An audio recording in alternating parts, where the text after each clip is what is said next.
क्रीडा BNM रायगड यांच्या वतीने 7व्या मेगा प्रॉपर्टी एक्झिबिशनचे आयोजन 2 ते 5 फेब्रुवारी या कालावधीत खांडेश्वर येथे आयोजित करण्यात आले आहे। एकाच छताखाली 100 डेव्हलपर्स आणि 250हून अधिक ड्रीम होम प्रोजेक्टचा यामध्ये समाविष्ट करण्यात आले आहे। या प्रॉपर्टी एक्झिबिशनमध्ये संकल्प ग्रुपने आपला सहभाग दर्शविला आहे। ओम सिव्हिल कन्स्ट्रक्शनच्या माध्यमातून करंजाडे उल्वे या ठिकाणी ड्रीम होम प्रोजेक्ट तयार झाले आहेत।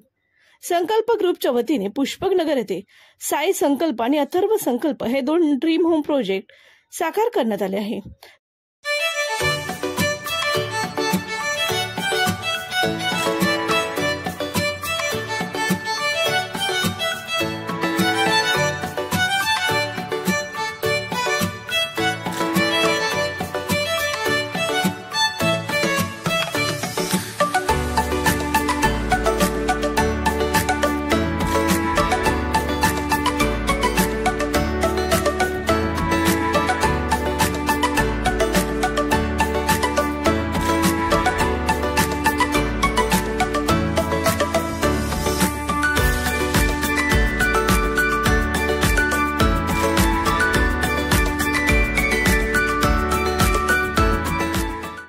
सर्वसामान्य जनतेला परवडतील अशा किमतीमध्ये 1 BHK 40 ते 45 लाख आणि 2 BHK फ्लॅट्स 60 लाखांपासून उपलब्ध करून दिले जाणार आहेत। तर जास्तीत जास्त ग्राहकांनी या सुवर्ण संधीचा लाभ घेण्याचे आवाहन संकल्प ग्रुपच्या मार्केटिंग हेड वर्षा पाटिल यांनी केला आहे। संकल्प ग्रुप जो हम लोग देख रहे हैं, आज एक काफ़ी बड़े सेगमेंट पे हम लोग आ गए हैं। एक स्मॉल लेवल से हम लोगों ने इसको स्टार्ट किया था। हमारे सबसे पहले प्रोजेक्ट्स हम लोगों ने करंजाड़े और उल्वे लोकेशन में स्टार्टअप किया था। सबसे मेन क्या होता है कि कभी भी कोई सेगमेंट में हम लोगों का जब स्टार्टअप रहता है तो लोगों को वो बिलीव आने के लिए टाइम देना पड़ता है। सेकंड पार्ट रहता है कि जो प्रोडक्ट और जो चीज़ें हम लोग कमिट कर रहे हैं, अगर विद इन टाइम लाइक वो कमिट होती है, फुलफिल होती है, उसके अलावा वो क्वालिटी लोगों को डिलीवर होता है, तो डेफिनेटली डे बाय डे वो ट्रस्ट बढ़ते जाता है और उसी राउट से हम लोगों को नए क्लाइंट्स जनरेट होना स्टार्ट होते हैं। तो हम लोगों का जो मेन फोकस है इसमें सबसे इम्पॉर्टेंट है ट्रस्ट एंड बिलीवनेस। आज हम लोगों ने जितने भी प्रोजेक्ट्स कंपनी ने हमारे बनाए हैं उसको हम लोगों ने टाइमलाइन डिलीवर किया with the good construction quality और टाइमलाइन पोजीशन में सारी चीज़ें और with the good paper work. और अगर हम लोग देखेंगे तो ये माइलस्टोन में क्या हो गया है कि जितनी बिल्डिंग्स हम लोगों ने उल्वे और करंजाड़े लोकेशंस में डिलीवर किए हैं क्लाइंट्स को, वो प्रॉपर टाइमलाइन में ही प्रोजेक्ट्स हुए हैं। और पेपर वर्क के बारे में देखेंगे तो आजकल की तारीख में लोगों को थोड़ा सा प्री लॉन्च या फिर अगर देखोगे अंडर कंस्ट्रक्शन में थोड़ा ट्रस्ट फैक्टर कम रहता है, बट वो ट्रस्ट हम लोगों ने ये बैक प्रोजेक्ट से सारा कवर अप किया है। बेसिकली क्या होता है ना सर, ट्रस्ट कब बिल्टअप होगा, जो चीज़ें मैं कमिट करूँगी और वो फुलफ़िल करती हूँ। आज क्या हो गया है कि देखो बहुत सारे लोग जो है बिल्डिंग बनाते हैं, लेकिन क्या होता है कि मोस्टली जो कॉन्ट्रैक्टर को दे देंगे, कॉन्ट्रैक्टर का वो कंसर्न नहीं रहता है क्वालिटी के बारे में कि चलो कोई भी क्वालिटी दे दिया, बिल्डिंग बन गया, उसका वही मोटो है। लेकिन जब हम लोग वो प्रोडक्ट देते हैं तो हर एक चीज़ में हम लोग क्वालिटी प्रेफर करते हैं। इवन आज हम लोग बिल्डिंग को अगर पानी देना है स्लैब बनने के बाद, तो पानी देने में भी हम लोगों का क्वालिटी कंट्रोल चेकिंग होता है, उसका भी हम लोग सर्टिफिकेशन करते हैं। उसके बाद फिर वो वाटरिंग दिया जाएगा RCC स्लैब को।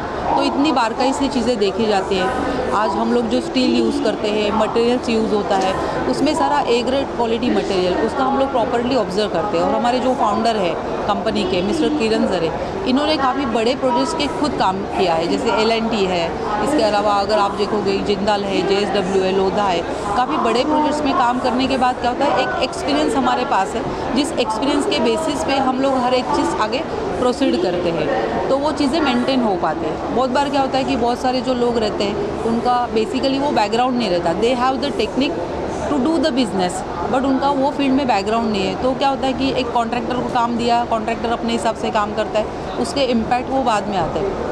ये अपने प्रोजेक्ट्स में वो सब तरीके से नहीं होता है। आज अगर देखोगे हम लोगों ने जो पुष्पक में प्रोजेक्ट्स बनाए हैं, जैसे हमारा ये प्रोजेक्ट देखोगे साई संकल्प है, साई अथर्व है, इसमें क्या हो गया कि हम लोगों ने सैंपल बनाए। आज सैंपल देखने के बाद क्या होगा कि एक अफोर्डेबल सेगमेंट में कम प्राइसिंग में वो क्वालिटी देना बहुत डिफ़िकल्ट हो जाता है लोगों को।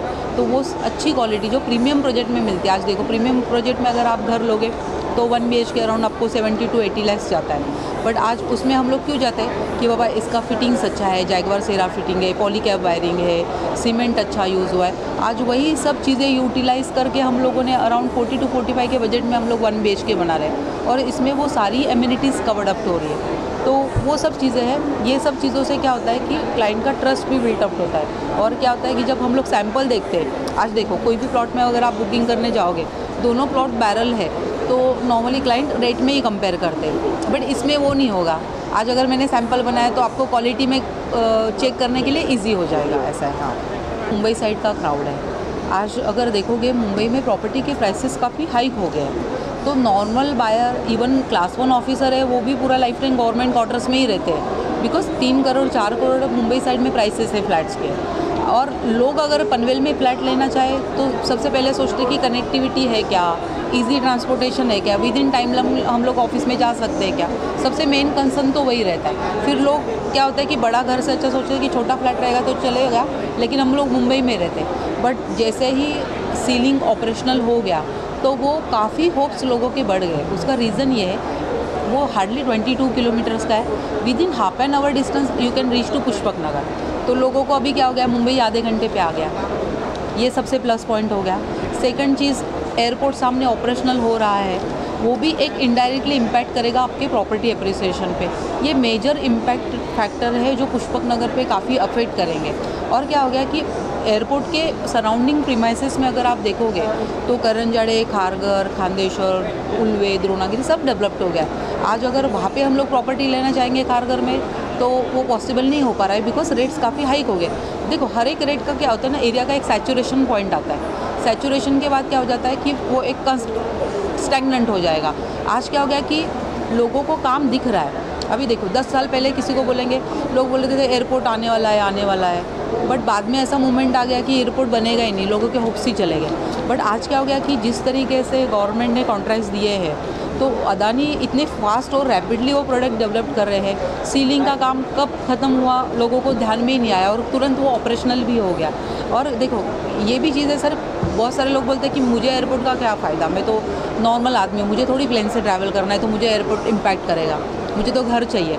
बट क्या होता है कि गवर्नमेंट को पता है सिर्फ एयरपोर्ट आके मतलब नहीं है, उसके साथ साथ इंफ्रास्ट्रक्चर और कनेक्टिविटी देना पड़ेगा, और वो सारी चीज़ें इम्पैक्ट करेगी एरिया डेवलपमेंट पे। और जब एयरपोर्ट डेवलप्ड हुआ, उसके प्रीमाइसेस में जितने भी सारे एरियाज़ डेवलप्ड हुए, कहीं ना कहीं सिडको से लैक रहा है।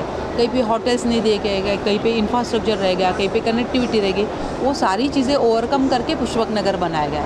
तो इसमें क्या हो गया कि आपको 5 स्टार होटल, डी मार्ट, इसके अलावा हम लोग अगर देखेंगे फायर स्टेशन है, पुलिस स्टेशन है, गोल्फ कोर्स है, लॉन है, स्टेडियम है, तो ये सारी एमिनिटीज़ आपको नियरेस्ट लोकेशन में आ रही है। और ये नोड कैसा है ना सर, इसको डेवलपमेंट के लिए टाइम नहीं जाएगा। उसका रीज़न ये है, it's hardly take 10 minutes from the Khandeshwar station. तो खांदेश्वर नज़दीक हो गया, लोगों को तो कनेक्टिविटी चाहिए। आज भी अगर पुष्पक में कोई रहने के लिए आएगा, डेफिनेटली प्रैक्टिकली वो ऑपरेशनल नहीं है, बट रहने के लिए आता है तो भी 10 मिनट पे डिस्टेंस पे, और करंजाड़े तो 5 मिनट पे सर। आज वही शेयरिंग ऑटो 5 मिनट आगे आएगा, तो इसको डेवलपमेंट के लिए टाइम नहीं जाएगा। तो ये सब चीज़ें डेफिनेटली कॉमन मैन को बहुत इम्पैक्ट करती है, बिकॉज कॉमन पीपल के पास हर एक के पास गाड़ी नहीं है, हर एक के पास कार नहीं कि वो सीलिंग से ट्रैवल करेगा। तो वो लोगों को public transport, nearest location, train की कनेक्टिविटी वो काफ़ी नज़दीक आ जाती है। और साइमल्टेनियसली रहने के लिए अगर हम लोग सोचेंगे, आज 40 लाख के फ्लैट में सारी एमिनिटीज़ देना और टावर में वो कवर्ड अप होना बहुत अच्छी बात है। वो सारी चीज़ें इसमें हम लोग ले रहे हैं। लोगों ने इसमें क्या किया है कि देखो आज एग्जीबिशन में कोई भी क्राउड आता है तो एक होप लेके आता है कि अंडर वन रूफ उसको सारी प्रॉपर्टीज़ देखने मिलेगी और वो प्रोडक्ट इमीडिएटली कंपेयर कर सकते हैं। बिकॉज इतना टाइम नहीं तो एवरी संडे हम लोग मार्केट एक्सप्लोर करें। तो इसमें क्या होगा कि सर हम लोगों के पास अभी फ़िलहाल अगर कोई फ्लैट बुक करता है तो टावर में हम लोग फ्लोर वाइज वे ऑफ दे रहे हैं। इसमें क्या हो जाएगी, उसको वो अपर फ्लोर्स का भी वो बेनिफिट ले सकता है। साइमल्टेनियसली रेट्स में भी बेनिफिट्स रहेंगे, जिसके कैसे कि डिपेंड्स करता है कि क्लाइंट का पेमेंटम कैसा है, उसके अकॉर्डिंगली वो रेट्स में वैरिएंस आएगा निगोशिएशन का। और उसके अलावा हम लोग कुछ होम अप्लायंसेस, ताज होटल का स्टे, ऐसे कुछ पैकेजेस भी दे रहे हैं जो क्लाइंट को थोड़ा सा अट्रैक्टिव रहेगा। देखो नॉर्मल आदमी का भी सपना रहता है कभी जाके 1 डे ताज में स्टे करें, तो वो घर के साथ साथ हम लोग वो ड्रीम भी इनडायरेक्टली फुलफ़िल करने का कोशिश कर रहे हैं। प्लीज़ सर, हम लोग मोस्टली ये ऑफ़र जो है अराउंड 10 to 15 डेज़ एक्सटेंड करेंगे। बिकॉज क्या होता है कि एग्जीबिशंस में कभी कभी क्या होता है कि हम लोग सिंगुलरली विजिट करते हैं, पेरेंट्स नहीं रहते, उसके साथ साथ स्पाउस नहीं रहते, तो वो लोगों के क्या होता है, घर ऐसी चीज़ है कि सबका मिलके वो डिसीजन होता है, तो उनके लिए वो बेनिफिट डेफिनेटली 15 दिन आगे एक्सटेंड रहेगा। ये जो भी बेनिफिट्स हम लोग दे रहे हैं वो 15 दिन तक आगे एक्सटेंड करेंगे, बिकॉज लोग विजिट करेंगे, थोड़ा डिसीजन फाइनेंशियल प्लानिंग में टाइम रहता है, तो उस हिसाब से हम लोगों ने वो सब चीज़ें मैनेज की है। वो बेनिफिट्स उनको बाद में भी वो कवर्ड अप कर सकते हैं विदिन 15 डेज।